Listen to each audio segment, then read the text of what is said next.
Bonjour à tous, bienvenue pour ce tuto numéro 5 de l'application Finalgo. Aujourd'hui, nous allons analyser la présentation de l'entreprise. Donc, c'est un document qui va être transmis aux établissements financiers. C'est un document assez important puisque c'est là où vraiment on va expliquer tout le projet, toute la description économique de l'entreprise. C'est un document dont va se servir le banquier pour analyser et savoir s'il va ou pas financer le projet. Alors, ce qu'il faut savoir, c'est qu'un banquier, lui, il fait une analyse des risques sur son dossier. Donc, il va avoir envie de comprendre quels sont les risques de l'entreprise et qu'est-ce qui a été mis en place pour les limiter. On va voir que ce qui est vraiment important, c'est de ne pas cacher ces risques, mais plutôt de les décrire, de montrer qu'on les a bien identifiés et qu'en tant que conseil, on a mis en place avec l'entrepreneur un plan d'action pour les limiter. Alors, une fois qu'on est connecté à l'application Finalgo, il vous suffit de rentrer dans n'importe quel dossier. On va aller dans ce menu présentation. Donc, c'est ici où on va faire toute cette description sur l'entreprise. Alors, cette présentation, elle contient des éléments très juridiques et également des éléments économiques sur l'activité, le fonctionnement, les clients, les fournisseurs, les stocks, après tout ce qui est RH, puis tout ce qui va être analyse plus spécifique, analyse du bail commercial, description des locaux. On va voir tout ça en détail. Donc le premier onglet, l'affaire emprunteur. Ben, ici, c'est simplement des éléments descriptifs très juridiques de l'entreprise pour que le banquier puisse identifier rapidement de quelle entreprise on parle.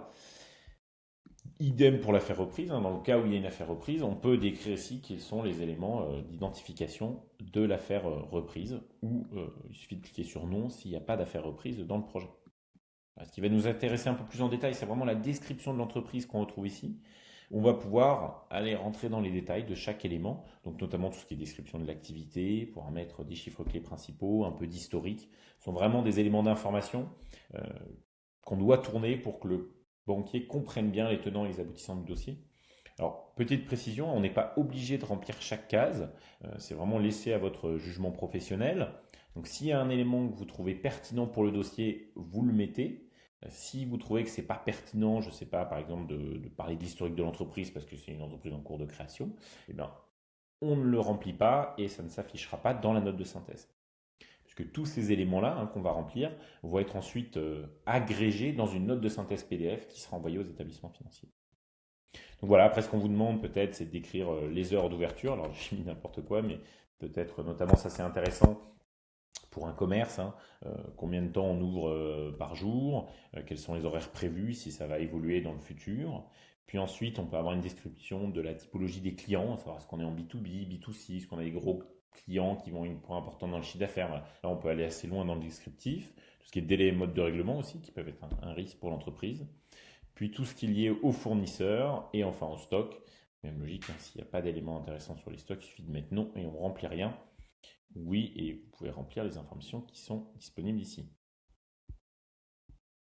Voilà pour la description de l'entreprise. Ensuite, tout ce qui est RH, ici, on va présenter la configuration actuelle et la configuration prévue. Alors là, c'est très bien fait pour tout ce qui est artisan, commerçant, voilà, hôtel, restaurant, puisqu'on a souvent des effectifs assez réduits. Bon, si vous avez 50 salariés, on ne va pas les décrire là, on va faire une description un peu moins précise. Mais sinon, ici, l'intérêt, c'est que vous pouvez vraiment rentrer dans le descriptif des postes. Par exemple, si je suis dans un restaurant, on peut rentrer un serveur, son contrat, la durée de travail. On est assez précis, et puis un salaire brut annuel, bon, je mets n'importe quoi. Et ça va venir après remplir les éléments du module financier qu'on verra dans le tuto numéro 6. Et on peut ajouter d'autres salariés, on peut ajouter une rémunération pour l'exploitant, et puis on peut faire de même pour la configuration prévue dans l'avenir.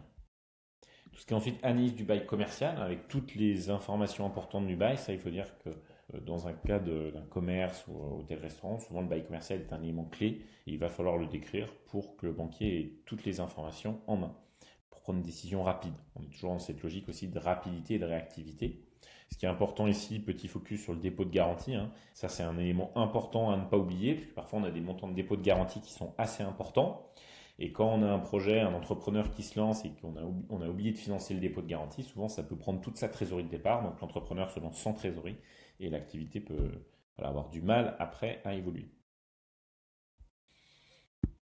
La description des locaux, idem, quel est l'état des locaux, est-ce qu'ils sont neufs, récents, en état d'usage. Là c'est important ces commentaires-là, puisque ça va permettre aussi au banquier de comprendre si il va devoir refinancer plus tard des aménagements de locaux, des travaux, des choses comme ça.